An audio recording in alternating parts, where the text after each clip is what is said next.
ಬಿಜೆಪಿಯವರು ಹೇಳ್ತಕ್ಕಂಥ ಸುಳ್ಳಿನಲ್ಲಿ ಇವರು ಕೂಡ ಸೇರ್ಕೊಂಡಿದ್ದಾರೆ ಅಂತಕ್ಕಂಥ ಮಾತುಗಳನ್ನ ಹೇಳಲಿಕ್ಕೆ ಬಯಸ್ತಾ ಇದ್ದೇನೆ. ಆದರೆ ನಾವು ಈ ಯಾವ ಮಾತುಗಳಿಂದ ಕೂಡ ಧೃತಿಗೆಡಲಿಲ್ಲ. ಜೂನ್ 11ನೇ ತಾರೀಕು 2023 ಶಕ್ತಿ ಯೋಜನೆಗೆ ಚಾಲನೆಯನ್ನ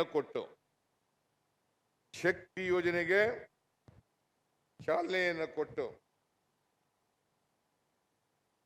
ಇವತ್ತಿನವರಿಗೆ 170 ಕೋಟಿ ರಾಜ್ಯದಲ್ಲಿ 170 ಕೋಟಿ ಮಹಿಳೆಯರು ಉಚಿತವಾಗಿ ಬಸ್ನಲ್ಲಿ ಪ್ರಯಾಣ ಮಾಡಿದ್ದಾರೆ.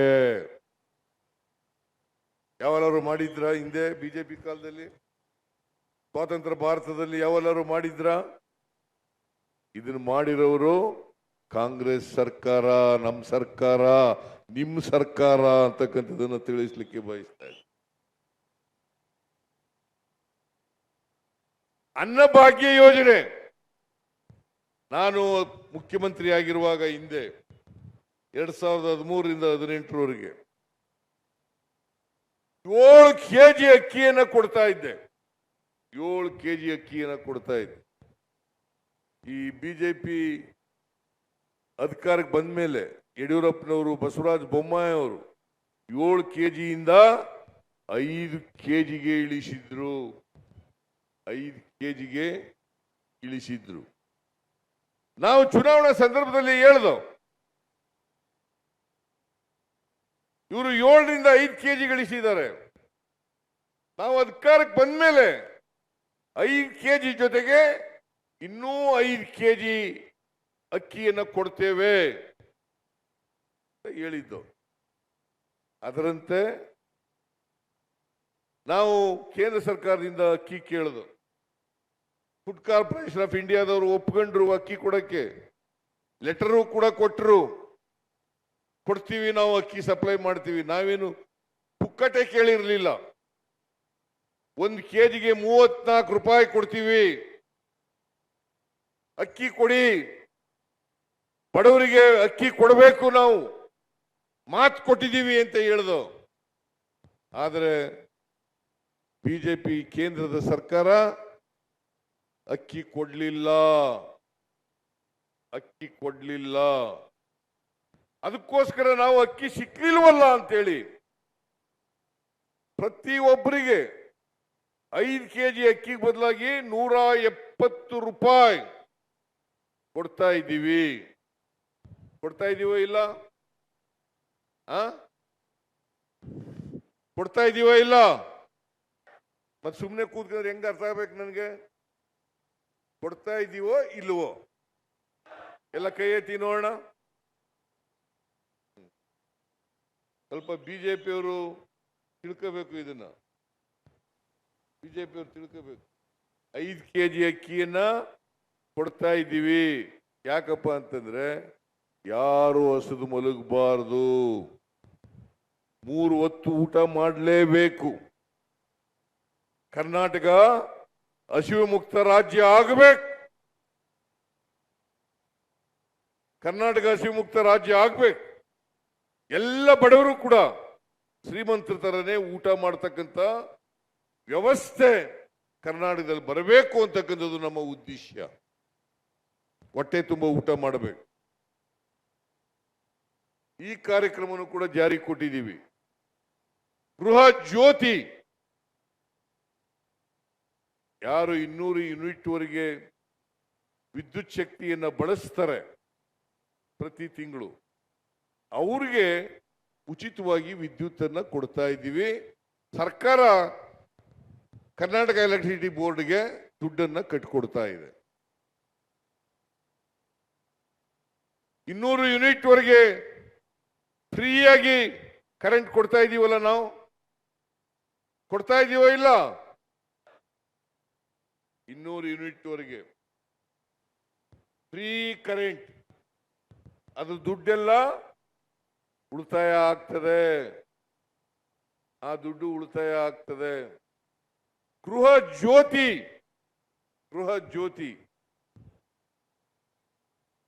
ಪ್ರತಿ ಕುಟುಂಬದ ಯಜಮಾನಿಗೆ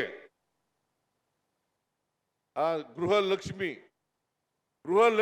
ಕಾರ್ಯಕ್ರಮ ಪ್ರತಿ ಕುಟುಂಬದ ಯಜಮಾನಿಗೆ ತಿಂಗಳಿಗೆ 2,000 ರೂಪಾಯಿ. ಸ್ವತಂತ್ರ ಭಾರತದಲ್ಲಿ ಯಾವನಾರು ಕೊಟ್ಟಿದ್ರ? ಸುಮಾರು 1,17,00,000 1,17,00,000 ಕುಟುಂಬಗಳಿಗೆ, ಮಹಿಳೆಯರಿಗೆ ತಿಂಗಳಿಗೆ 2,000 ರೂಪಾಯಿ, ಪ್ರತಿ ತಿಂಗಳಿಗೂ 2,000 ರೂಪಾಯಿ. ಫ್ರೀ ಬಸ್, ಫ್ರೀ ಕರೆಂಟ್, 2,000 ರೂಪಾಯಿ, 5 kg ಅಕ್ಕಿ, ಜೊತೆಗೆ ಯುವ ನಿಧಿ. ಯಾರು 2022-23 ಪಾಸ್ ಆಗಿರ್ತಾರೆ ಅವರು ಡಿಗ್ರಿ ಹೋಲ್ಡರ್ಸ್ ಇರ್ಬೋದು, ಡಿಪ್ಲೊಮಾ ಹೋಲ್ಡರ್ಸ್ ಇರ್ಬೋದು. ಯಾರಿಗೆ 6 ತಿಂಗಳಲ್ಲಿ ಕೆಲಸ ಸಿಕ್ಕಲ್ಲ, ಅವರಿಗೆ 2 ವರ್ಷದವರೆಗೆ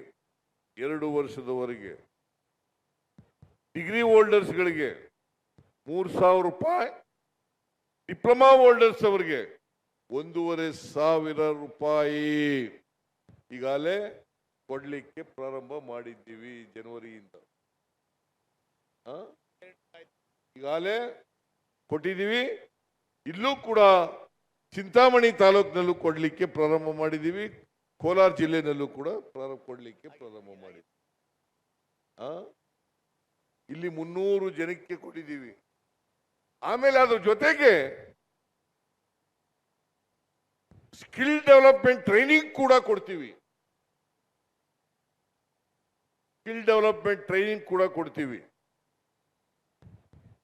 ಯಾಕಂತಂದ್ರೆ ಮಾರುಕಟ್ಟೆಯಲ್ಲಿ ಯಾವ ತರದ ಉದ್ಯೋಗ ಬೇಕು ಅಂತ ಡಿಮ್ಯಾಂಡ್ ಇದೆ, ಅಂತ ಉದ್ಯೋಗವನ್ನ ಕೊಡಿಸ್ಬೇಕು ಅನ್ನೋ ಕಾರಣಕ್ಕೋಸ್ಕರ, ಅವರು ಉದ್ಯೋಗ ಸಿಕ್ಕಬೇಕು ಅನ್ನೋ ಕಾರಣಕ್ಕೋಸ್ಕರ ಇವತ್ತು ಸ್ಕಿಲ್ ಡೆವಲಪ್ಮೆಂಟ್ ಟ್ರೈನಿಂಗ್ ಕೂಡ ಕೊಡ್ತಾ ಇದ್ದೀವಿ. ಅದಕ್ಕೆ ಈಗ ಉನ್ನತ ಶಿಕ್ಷಣ ಸಚಿವರು ಸುಧಾಕರ್ ಅವರು ಪಠ್ಯಕ್ರಮದಲ್ಲೂ ಕೂಡ ಇದನ್ನು ಬದಲಾವಣೆ ಮಾಡ್ತಕ್ಕಂಥದ್ದನ್ನು ಹೇಳಿದ್ದೀವಿ. ಪಠ್ಯಕ್ರಮದಲ್ಲೂ ಕೂಡ ಬದಲಾವಣೆ ಮಾಡಬೇಕು. ನಿರುದ್ಯೋಗದ ಸಮಸ್ಯೆಗೆ ಪರಿಹಾರವನ್ನು ಕಂಡುಕಬೇಕು ನಾವು. ಇವತ್ತು ಅನೇಕ ಜನ ಯುವಕ ಯುವತಿಯರು ಉದ್ಯೋಗ ಇಲ್ಲ.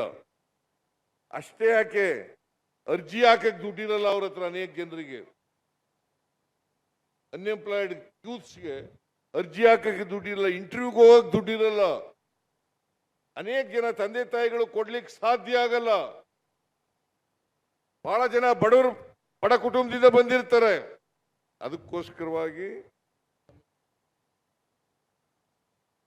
ಅದಕ್ಕೋಸ್ಕರ ಸ್ಕಿಲ್ ಡೆವಲಪ್ಮೆಂಟ್ ಇಲಾಖೆ ವತಿಯಿಂದ ಸ್ಕಿಲ್ ಡೆವಲಪ್ಮೆಂಟ್ ಟ್ರೈನಿಂಗ್ ಕೂಡ ಕೊಡ್ತೀವಿ. ಇತ್ತೀಚೆಗೆ ಬೆಂಗಳೂರು ಅರಮನೆಯಲ್ಲಿ ಉದ್ಯೋಗ ಮೇಳವನ್ನ ಆಚರಣೆ ಮಾಡಿದ್ದು. ಸುಮಾರು 10,000 ಉದ್ಯೋಗಗಳನ್ನ ಮಾಡಿಕೊಟ್ಟು, 10,000 ಉದ್ಯೋಗಗಳು, ಸುಮಾರು 80,000 ನಿರುದ್ಯೋಗಿಗಳು ಭಾಗವಹಿಸಿದರು, ಯುವಕ ಯುವತಿಯರು ಭಾಗವಹಿಸಿದರು. ಅದರಲ್ಲಿ ಸುಮಾರು 10,000 ಉದ್ಯೋಗ ಸಿಕ್ತು. ಹಿಂದೆ ಮಾಡಿದ್ರ ಬಿಜೆಪಿ ಸರ್ಕಾರ? ಮಾಡಿರಲಿಲ್ಲ. ಹೀಗೆ 5 ಗ್ಯಾರಂಟಿಗಳನ್ನ ಜಾರಿಗೆ ಕೊಟ್ಟು ಇವತ್ತು 1,20,000 ಕುಟುಂಬಗಳು, 1,20,00,000 ಕುಟುಂಬಗಳು ಇದರ ಲಾಭವನ್ನ ಪಡಿತಾ ಇದ್ದಾವೆ. ಇಲ್ಲಿ ಎಷ್ಟು ಜನ ಪಡಿತಾ ಇದ್ದಾರೆ? DC ಎಷ್ಟು ಜನ ಪಡಿತಾ ಇದ್ದಾರೆ ಇಲ್ಲಿ? ಬರೀ ಚಿಂತಾಮಣಿ ತಾಲೂಕಿನಲ್ಲಿ 3 ಲಕ್ಷಕ್ಕೂ ಹೆಚ್ಚು ಜನರು, ಜಿಲ್ಲೆನಲ್ಲಿ 3 ಲಕ್ಷಕ್ಕೂ ಹೆಚ್ಚು ಜನರು ಇದರ ಲಾಭವನ್ನ ಪಡಿತಾ ಇದ್ದಾರೆ. 3 ಲಕ್ಷಕ್ಕೂ ಹೆಚ್ಚು ಜನರಿಗೆ, ಎಲ್ಲ ಜಾತಿ, ಎಲ್ಲ ಧರ್ಮ, ಅಷ್ಟೇ ಯಾಕೆ ಬಿಜೆಪಿಲಿರತಕ್ಕಂಥ ಬಡವರಿಗೂ ಕೂಡ ಕೊಡ್ತಾ ಇದ್ದೀವಿ. ಬಿಜೆಪಿ JDS ಅವ್ರಿಗೂ ಕೂಡ ಕೊಡ್ತಾ ಇದ್ದೀವಿ. ಪಕ್ಷಾತೀತವಾಗಿ ಜಾತ್ಯತೀತವಾಗಿ ಎಲ್ಲ ಬಡವರಿಗೂ ಕೂಡ ಶಕ್ತಿ ತುಂಬತಕ್ಕಂಥ ಕೆಲಸವನ್ನ ಮಾಡ್ತಾ ಇದ್ದೀವಿ. ಇದರಿಂದ 4 ಕೋಟಿ ಸುಮಾರು 60 ಲಕ್ಷ ಜನರು ಇದರ ಲಾಭವನ್ನ ಪಡಿತಾ ಇದ್ದಾರೆ.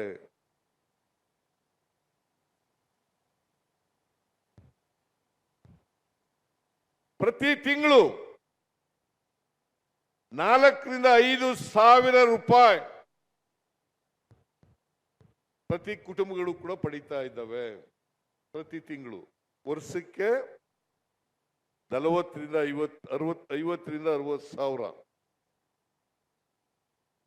ವರ್ಷಕ್ಕೆ 2.5 ಲಕ್ಷದಿಂದ 3 ಲಕ್ಷ ರೂಪಾಯಿ ಇದನ್ನ ನೇರವಾಗಿ ಫಲಾನುಭವಿಗಳ ಕೈಗೆ ಕೊಡ್ತಾ ಇದ್ದೀವಿ. ಇದರಿಂದ ಏನಾಗಿದೆ ಅಂತಂದ್ರೆ ಇವತ್ತು ಎಲ್ಲ ಕಡೆ ನನಗೆ ಧರ್ಮಸ್ಥಳದ ಹೆಗ್ಡೆ ಅವರು ಪತ್ರ ಬರೆದಿದ್ರು. ಏನಂತ ಪತ್ರ ಬರೆದಿದ್ರು ಅಂದ್ರೆ, ನೀವು ಈ ಗ್ಯಾರಂಟಿ ಯೋಜನೆಗಳನ್ನ ಜಾರಿ ಕೊಟ್ಟ ಮೇಲೆ ನೀವು ಫ್ರೀ ಬಸ್ ಮಾಡಿದ ಮೇಲೆ ಧರ್ಮಸ್ಥಳಕ್ಕೆ ಬರೋರ ಸಂಖ್ಯೆ ಜಾಸ್ತಿ ಆಗಿದೆ, ದೇವಸ್ಥಾನದ ಆದಾಯ ಜಾಸ್ತಿ ಆಗಿದೆ. ಇವತ್ತು ದುಡ್ಡಿದ್ರಲ್ವಾ ದೇವಸ್ಥಾನಗಳಿಗೆ ಹೋಗೋದು, ಯಾತ್ರಾ ಸ್ಥಳಗಳಿಗೆ ಹೋಗೋದು, ಪ್ರೇಕ್ಷಣೀಯ ಸ್ಥಳಗಳಿಗೆ ಹೋಗೋದು, ಹೋಟೆಲ್ಗೆ ಹೋಗೋದು, ಅಂಗಡಿಗೆ ಹೋಗೋದು. ದುಡ್ಡೇ ಇಲ್ಲದವ್ರು ಎಲ್ಲೋ ಹೋಗಕ್ಕೆ ಸಾಧ್ಯ ಆಗ್ತದೆ. ಅದಕ್ಕೋಸ್ಕರವಾಗಿ ಯೂನಿವರ್ಸಲ್ ಬೇಸಿಕ್ ಇನ್ಕಮ್ ನೀತಿ ಅಡಿನಲ್ಲಿ ಈ ತರ ಪ್ರತಿ ಕುಟುಂಬಕ್ಕೆ 4 ರಿಂದ 5 ಸಾವಿರ ರೂಪಾಯಿಗಳನ್ನು ಕೊಡ್ತಾ ಇದ್ದೀವಿ. ಹಿಂದೆ ಯಾವ ಸರ್ಕಾರನೂ ಕೂಡ ಕೊಟ್ಟಿರಲಿಲ್ಲ. ಇದು ಯುರೋಪ್ ಕಂಟ್ರಿಗಳಲ್ಲಿ, ಕೆನಡಾ ದೇಶದಲ್ಲಿ ಜಾರಿನಲ್ಲಿದೆ. ಯುರೋಪ್ ಕಂಟ್ರಿಗಳಲ್ಲಿ, ಕೆನಡಾ ದೇಶದಲ್ಲಿ ಜಾರಿನಲ್ಲಿದೆ. ಇದನ್ನ ನಾವು ಮಾಡ್ತಾ ಇದ್ದೀವಿ. ಎಲ್ರಿಗೂ ಕೂಡ ಸಾಮಾಜಿಕ ಭದ್ರತೆ ಬರಬೇಕು, ಸಾಮಾಜಿಕ ಭದ್ರತೆ ಬರಬೇಕು. ಅವರು ಆರ್ಥಿಕವಾಗಿ ಸಾಮಾಜಿಕವಾಗಿ ಮೇಲೆ ಬಂದಾಗ ಮಾತ್ರ ಎಲ್ಲರೂ ಕೂಡ ಮುಖ್ಯವಾಗಿ ಇಲ್ಲಿಗೆ ಬರಲಿಕ್ಕೆ ಸಾಧ್ಯ ಆಗ್ತದೆ. ಇಲ್ಲದೆ ಹೋದರೆ, ಅವರಿಗೆ ಸಾಮಾಜಿಕವಾಗಿ ಆರ್ಥಿಕವಾಗಿ ಶಕ್ತಿ ಇಲ್ಲದೆ ಹೋದರೆ ಸಮಾನತೆಯ ಸಮಾಜ ನಿರ್ಮಾಣ ಮಾಡಲಿಕ್ಕೆ ಸಾಧ್ಯ ಇಲ್ಲ. ಸಮಾನತೆಯ ಸಮಾಜ ಆಗಬೇಕಾದ್ರೆ ಎಲ್ಲರಿಗೂ ಕೂಡ ಆರ್ಥಿಕ ಸಾಮಾಜಿಕ ಶಕ್ತಿ ಬರಬೇಕು. ಇದನ್ನೇ ಬುದ್ಧ ಬಸವ ಹೇಳಿದ್ದು, ಇದನ್ನೇ ಬಾಬಾ ಸಾಹೇಬ್ ಅಂಬೇಡ್ಕರ್ ಅವರು ಹೇಳಿದ್ದು, ಇದನ್ನೇ ಗಾಂಧೀಜಿಯವರು ಹೇಳಿದ್ದು. ಇದನ್ನ ನಾವು ಅರ್ಥ ಮಾಡ್ಕೋಬೇಕಾಗ್ತದೆ. ಬಾಬಾ ಸಾಹೇಬ್ ಅಂಬೇಡ್ಕರ್ ಅವರು ಈ ದೇಶಕ್ಕೆ ಸಂವಿಧಾನವನ್ನು ಕೊಟ್ಟರು. ಅವ್ರು ಏನ್ ಹೇಳಿದ್ದಾರೆ ಅಂತಂದ್ರೆ, ಬರೀ ರಾಜಕೀಯ ಸ್ವಾತಂತ್ರ್ಯ ಇದ್ರೆ ಸಾಲದು, ಅದ್ರ ಜೊತೆನಲ್ಲೇ ಸಾಮಾಜಿಕ ಸ್ವಾತಂತ್ರ್ಯ, ಆರ್ಥಿಕ ಸ್ವಾತಂತ್ರ್ಯ ಎಲ್ಲರಿಗೂ ಸಿಕ್ಕಿದಾಗ ಮಾತ್ರ ಈ ದೇಶಕ್ಕೆ ಸ್ವಾತಂತ್ರ್ಯ ಬಂದದಕ್ಕೆ ಸಾರ್ಥಕ ಆಗ್ತದೆ. ಇಲ್ಲದವರೆ ಸಾರ್ಥಕ ಆಗಲ್ಲ. ಸಮಾನತೆ ಸುಮ್ಮನೆ ಬಂದ್ಬಿಡ್ತದ, ಜಾತಿ ಸುಮ್ಮನೆ ಹೋಗ್ತದ. ಈ ಬಿಜೆಪಿ ಅವರು ಇದಾರಲ್ಲ, ಅವರು ಈ ಅಸಮಾನತೆ ಮುಂದುವರಿಬೇಕು ಅಂತನವ್ರು, ಸಮಾಜದಲ್ಲಿ ಅಸಮಾನತೆ ಮುಂದುವರಿಬೇಕು ಅಂತನವ್ರು. ಯಾಕಂತಂದ್ರೆ ಅಸಮಾನತೆ ಇದ್ರೆ ಶೋಷಣೆ ಮಾಡಲಿಕ್ಕೆ ಸಾಧ್ಯ ಆಗ್ತದೆ. ಅದಕ್ಕೋಸ್ಕರನೇ ಅವರು ಮನುವಾದದಲ್ಲಿ ನಂಬಿಕೆ ಇಟ್ಕೊಂಡಿರ್ತಕ್ಕಂಥವ್ರು, ಜಾತಿ ವ್ಯವಸ್ಥೆಯಲ್ಲಿ ನಂಬಿಕೆ ಇಟ್ಕೊಂಡಿರ್ತಕ್ಕಂಥವ್ರು. ನಾವು ಸಮಾನತೆಯನ್ನು ಬಯಸ್ತಕ್ಕಂಥವ್ರು. ಅದಕ್ಕೋಸ್ಕರ ಇಲ್ಲಿ ಮಾದೇವಪ್ಪ ಇದ್ದಾರೆ. ಪ್ರತಿ ಶಾಲಾ ಕಾಲೇಜುಗಳಲ್ಲಿ, ಪ್ರತಿ ಕಚೇರಿಗಳಲ್ಲಿ ಸಂವಿಧಾನದ ಪೀಠಿಕೆ ಗೊತ್ತಾಗಬೇಕು ಅಂತೇಳಿ ಅದನ್ನು ಓದಿಸ್ತಕ್ಕಂಥ ಕೆಲಸವನ್ನು ಮಾಡ್ತಾ ಇದ್ದಾರೆ. ಯಾಕಂತಂದ್ರೆ ಪ್ರತಿಯೊಬ್ಬರಿಗೂ ಕೂಡ ನಮ್ಮ ಸಂವಿಧಾನ ಗೊತ್ತಾಗಬೇಕು. ಈ ಸಂವಿಧಾನ ಬದಲಾವಣೆ ಆಗ್ಬೇಕು ಅಂತ ಹೇಳ್ತಾ ಇರೋರು ಯಾರು? ಯಾರು? ಬಿಜೆಪಿ ಅನಂತ್ ಕುಮಾರ್ ಹೆಗ್ಡೆ ಮೂಲಕ ಹೇಳಿಸ್ತಾ ಇದ್ದಾರೆ. ಅನಂತ್ ಕುಮಾರ್ ಹೆಗ್ಡೆ ಅವ್ರು ಯಾರು? ಅವರು ಸಾಮಾನ್ಯ ಕಾರ್ಯಕರ್ತ ಅಲ್ಲ, ಬಿಜೆಪಿ ಎಂಪಿ, ಕೇಂದ್ರದ ಮಂತ್ರಿಯಾಗಿದ್ದವರು. ಇವತ್ತು ಬಡವರು ಉಳಿಬೇಕಾದ್ರೆ, ದಲಿತರು ಉಳಿಬೇಕಾದ್ರೆ, ಹಿಂದುಳಿದವರು ಉಳಿಬೇಕಾದ್ರೆ, ಅಲ್ಪಸಂಖ್ಯಾತರು ಉಳಿಬೇಕಾದ್ರೆ, ಮಹಿಳೆಯರು ಉಳಿಬೇಕಾದ್ರೆ, ಕಾರ್ಮಿಕರು ಉಳಿಬೇಕಾದ್ರೆ ಸಂವಿಧಾನ ಉಳಿಲೇಬೇಕು.